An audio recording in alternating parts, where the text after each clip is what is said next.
আম কাঁঠাল যেমন একটা জমজমাট ফল, সেরকম আর্জেন্টিনা ব্রাজিলও কিন্তু জমজমাট একটা টিম, মানে ব্যাপারটা কিন্তু ওরকমই আর কি। মামা ভাই, লিরাকে নিয়ে আসলে এই যে ব্রাজিলের গানটা করানোর কারণটা কি? কারণটা আর কিছুই না, ওই যে বললাম সকাল থেকে কান্না, যে আমি ব্রাজিল, আমার বাবা ব্রাজিল, আমাদের 14 গোষ্ঠী শুধু ব্রাজিল করেছে, আমি একটা ব্রাজিল নিয়ে গান করব। এই কান্না থামানোর জন্য সারাদিন কান্নার পরে সন্ধ্যার পরে এই গানটা তৈরি করলাম। এই গানটা গাওয়ানোর পরে সে থামে এবং এই গানটা নিয়ে সে যে নাচ করলো, আপনারা তো সবাই জানেন, সবাই দেখেছেন।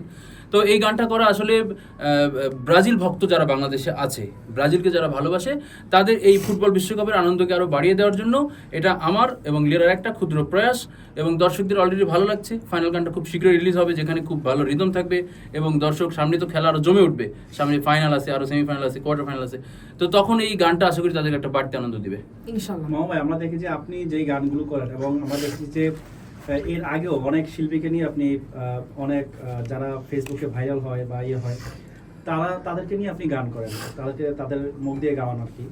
তো অনেকেই ট্রল করে, এই বিষয়গুলোকে আসলে কিভাবে দেখেন? আসলে ট্রল করে আসলে মানুষ, এখন বর্তমানে কিন্তু অনলাইনের যুগ, কন্টেন্ট তৈরির যুগ। তো ট্রল একটা কন্টেন্ট মেকিংয়ের একটা ওয়ে, আমি মনে করি।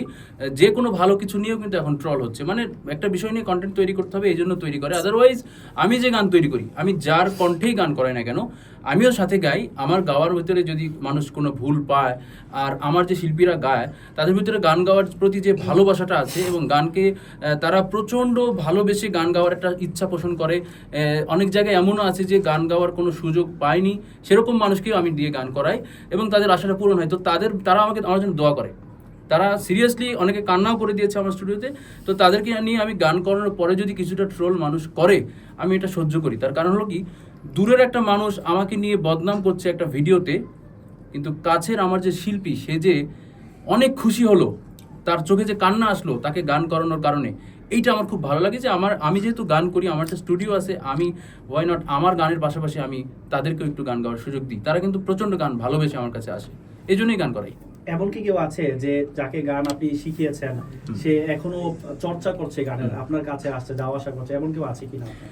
আপনারা জানেন যে আমার স্টুডিওর নাম মমো মিউজিক সেন্টার, কিন্তু আমার মমো মিউজিক স্কুল নামে একটা পেজ আছে, ইউটিউব চ্যানেল আছে। মমো মিউজিক স্কুল এই কারণেই যে আমার কাছে যত শিল্পীরা গান করতে আসে, আমি দেখি যে তাদের অনেকেই খুব ভালো ভালো গান করে, গড গিফটেড ভালো কোয়ালিটি, এবং খুব অল্প পার্সেন্টেজ পায় যারা গান শিখেছে। গান তো ওস্তাদের কাছে শিখতে হয়, একদম একাডেমিক একটা ব্যাপার তার ভিতরে আছে গান শেখার, কিন্তু অনেক পার্সেন্টেজ আমি পাই যে গান আসলেই শেখেনি।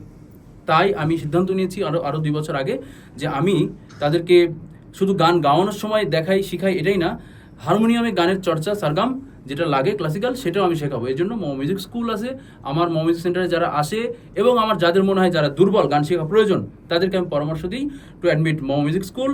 এবং আমার এখানে হারমোনিয়াম আছে, তারা কি বলে শাস্ত্রীয় শিক্ষা যেটা গানের, সেটা তারা শেখে, আমি শেখাই। আচ্ছা, একটু